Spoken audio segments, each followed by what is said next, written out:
ಏನು ಕೆಪಿಸಿಸಿ ಅಧ್ಯಕ್ಷರ ಬದಲಾವಣೆ ವಿಚಾರ, ಇದಕ್ಕೆ ಸಂಬಂಧಪಟ್ಟಂತೆ ಕೂಡ ಸಚಿವ ಸತೀಶ್ ಜಾರಕಿಹೊಳಿ ಪ್ರತಿಕ್ರಿಯೆಯನ್ನು ಕೊಟ್ಟಿದ್ದಾರೆ. ಈ ಬಗ್ಗೆ ಮಲ್ಲಿಕಾರ್ಜುನ ಖರ್ಗೆ ತೀರ್ಮಾನವನ್ನ ಮಾಡ್ತಾರೆ. ಕೆಪಿಸಿಸಿ ಅಧ್ಯಕ್ಷರ ಬದಲಾವಣೆ ವಿಚಾರ ನನಗೆ ಗೊತ್ತಿಲ್ಲ, ಈ ಬಗ್ಗೆ ಎಐಸಿಸಿ ಅಧ್ಯಕ್ಷರಾಗಿರುವಂತಹ ಮಲ್ಲಿಕಾರ್ಜುನ ಖರ್ಗೆ ಅವರು ತೀರ್ಮಾನ ಮಾಡ್ತಾರೆ. ಕರ್ನಾಟಕದಲ್ಲೂ ಈ ಬಗ್ಗೆ ಇನ್ನೂ ಯಾವ ರೀತಿಯ ಚರ್ಚೆ ಆಗಿಲ್ಲ ಅಂತ ಬೆಂಗಳೂರಿನಲ್ಲಿ ಸತೀಶ್ ಜಾರಕಿಹೊಳಿ ಹೇಳಿದ್ದಾರೆ. ಬದಲಾವಣೆ ಬಗ್ಗೆ ಬೇರೆ ರಾಜ್ಯದಿಂದ ಬಗ್ಗೆ ಚರ್ಚೆ ನಡೀತಾ ಇದೆ, ನಮ್ಮ ರಾಜ್ಯದ ಚರ್ಚೆ ಬಂದಾಗ ಅಭಿಪ್ರಾಯವನ್ನ ಹೇಳ್ತೇವೆ ಅಂದ್ರೆ ಮಲ್ಲಿಕಾರ್ಜುನ ಖರ್ಗೆ ಅವರು ಮೊನ್ನೆ ಮಾತಾಡೋ ಸಂದರ್ಭದಲ್ಲಿ ಕೆಲವೊಂದು ಪ್ರಮುಖ ಅಂಶಗಳನ್ನು ಉಲ್ಲೇಖ ಮಾಡಿದ್ರು. ಕೆಪಿಸಿಸಿ ಅಧ್ಯಕ್ಷರ ಸ್ಥಾನದಲ್ಲಿ ಬದಲಾವಣೆ ಅಂದಾಗ ನೋಡಿ, ಒಡಿಶಾದಲ್ಲೂ ಚೇಂಜ್ ಮಾಡಿದ್ದೀವಿ, ಹಿಂದುಳಿದ ವರ್ಗಗಳ ನಾಯಕರನ್ನ ಅಲ್ಲಿ ಕೆಪಿಸಿಸಿ ಅಥವಾ ಬೇರೆ ರಾಜ್ಯಕ್ಕೆ ಸಂಬಂಧಪಟ್ಟಂತೆ ಒಡಿಶಾಗೆ ಸಂಬಂಧಪಟ್ಟಂತೆ ಅಲ್ಲಿ ನಾವು ನಾಯಕರನ್ನಾಗಿ ಕೂರಿಸಿದ್ದೀವಿ, ರಾಜ್ಯಾಧ್ಯಕ್ಷರನ್ನಾಗಿ ನಾವು ಕೂರಿಸಿದ್ದೀವಿ. ಹಾಗಾಗಿ ಕೆಪಿಸಿಸಿ ಅಂದಾಗ ಇಲ್ಲೂ ಕೂಡ ಬದಲಾವಣೆ ವಿಚಾರಗಳು ಚರ್ಚೆ ಆಗ್ತಿರುವ ಹಿನ್ನೆಲೆಯಲ್ಲಿ ಬದಲಾವಣೆ ಅನ್ನುವಂಥ ವಿಚಾರವನ್ನು ಪ್ರಸ್ತಾಪ ಮಾಡಿದ್ದಾರೆ.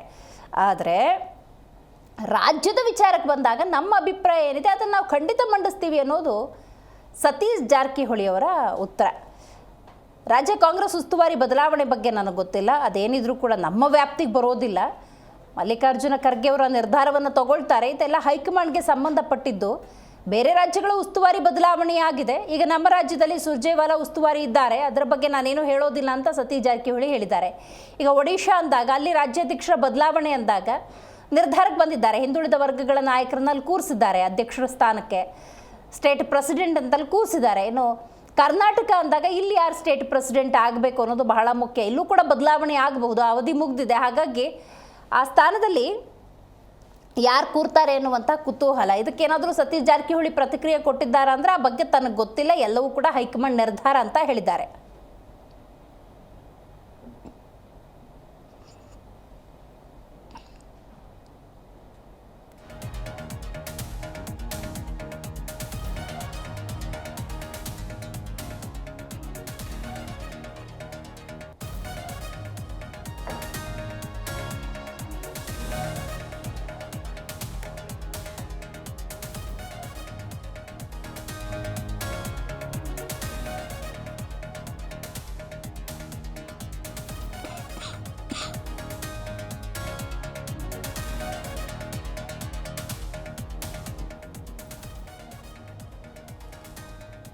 ಕರ್ನಾಟಕ ಕಾಂಗ್ರೆಸ್ ಅಂದಾಗ ದೊಡ್ಡ ಮಟ್ಟದಲ್ಲಿ ಚರ್ಚೆ ಆಗ್ತಿರೋ 3 ಪ್ರಮುಖ ವಿಷಯಗಳು ಏನು ಅಂತ ನಾವು ನೋಡ್ತಾ ಹೋಗೋದಾದರೆ, ಒಂದು ಮುಖ್ಯಮಂತ್ರಿ ಬದಲಾವಣೆ. ಹಲವರು ಮುಂದಿನ 5 ವರ್ಷಗಳ ಕಾಲ ಮುಖ್ಯಮಂತ್ರಿಯಾಗಿ ಸಿದ್ದರಾಮಯ್ಯನವರೇ ಇರ್ತಾರೆ, ಅಂದರೆ ಈಗ 2 ವರ್ಷ ಆಗ್ತಾ ಬಂತು, ಇನ್ನು ಉಳಿದಿರುವಂಥ 3 ವರ್ಷ ಸಿದ್ದರಾಮಯ್ಯನವರೇ ಅಂತ ಹೇಳ್ತಿದ್ರೆ, ಇನ್ನೊಂದಷ್ಟು ಜನ ಅಲ್ಲೂ ಕೂಡ ಬದಲಾವಣೆ ಆಗುತ್ತೆ ಅನ್ನುವಂಥ ವಿಚಾರವನ್ನು ಪ್ರಸ್ತಾಪ ಮಾಡ್ತಿದ್ದಾರೆ. ಇನ್ನು ಸಚಿವ ಸಂಪುಟ ಪುನಾರಚನೆ ಆಗಾಗ ಚರ್ಚೆಗೆ ಬರುತ್ತೆ, ಆಮೇಲೆ ಹಾಗೆ ಅದೇ ವಿಚಾರ ಹಿನ್ನೆಲೆ ಹೊರಟೋಗ್ಬಿಡುತ್ತೆ. ಇನ್ನು ಕೆಪಿಸಿಸಿ ಅಧ್ಯಕ್ಷ ಸ್ಥಾನ ಅಂದ ಸಂದರ್ಭದಲ್ಲಿ ಬಹಳ ಕುತೂಹಲವನ್ನು ಕೆರಳಿಸಿರೋದು ಯಾಕೆ ಅಂತ ಹೇಳಿದ್ರೆ, ಡಿ.ಕೆ. ಶಿವಕುಮಾರ್ ಅಂದಾಗ 4 ಜವಾಬ್ದಾರಿಗಳನ್ನು ವಹಿಸಿಕೊಂಡಿದ್ದಾರೆ. ಕೆಪಿಸಿಸಿ ಅಧ್ಯಕ್ಷ ಸ್ಥಾನ, ನಗರಾಭಿವೃದ್ಧಿ ಸಚಿವರು, ಜಲಸಂಪನ್ಮೂಲ ಸಚಿವರು, ರಾಜ್ಯದ ಉಪಮುಖ್ಯಮಂತ್ರಿಗಳು. ಹಾಗಾಗಿ ಕಾಂಗ್ರೆಸ್ನ ಅಜೆಂಡಾ ಏನು, ಕಾಂಗ್ರೆಸ್ನ ಕೆಲವೊಂದು ಮಾನದಂಡಗಳು ಅಂದಾಗ ಒಬ್ಬ ವ್ಯಕ್ತಿಗೆ ಒಂದೇ ಅಧಿಕಾರ ಅನ್ನುವಂಥದ್ದು. ಇದರ ನಡುವೆ ಕೆಪಿಸಿಸಿ ಅಧ್ಯಕ್ಷ ಸ್ಥಾನದ ಬದಲಾವಣೆ ಅಂದಾಗ ಮಲ್ಲಿಕಾರ್ಜುನ ಖರ್ಗೆ ಅವರು ಕೂಡ ಹೌದು ಬದಲಾವಣೆ ಅಂತ ಹೇಳಿದ್ದಾರೆ. ಅದಕ್ಕೆ ಸಂಬಂಧಪಟ್ಟಂತೆ ಸತೀಶ್ ಜಾರಕಿಹೊಳಿ ಅವರು ಇದೆಲ್ಲ ಹೈಕಮಾಂಡ್ನ ನಿರ್ಧಾರ ಅಂತ ಹೇಳಿದ್ದಾರೆ.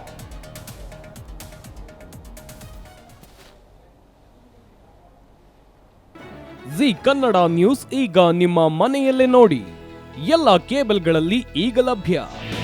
ನಿಮ್ಮ ನೆಚ್ಚಿನ ಜಿ ಕನ್ನಡ ನ್ಯೂಸ್ ಈಗ ಸನ್ ಡೈರೆಕ್ಟ್ ನಲ್ಲಿ number 292, Tata play number 1664, Jio TV number 1334, NXT digital number 30, in cable number 30, city networks 51, U digital number 162, GTPL number 17, Rockline telecommunications number 42, Shri Basaveshwara cable number 168, rural cable network 60, Vinayaka digital 57, Abhishek cable 821, city channel 53, Siddeshwara cable network 57, V4 digital Infotech 628, Surya digital networks 53, Gajanan digital number 836, Malnad infotech private limited number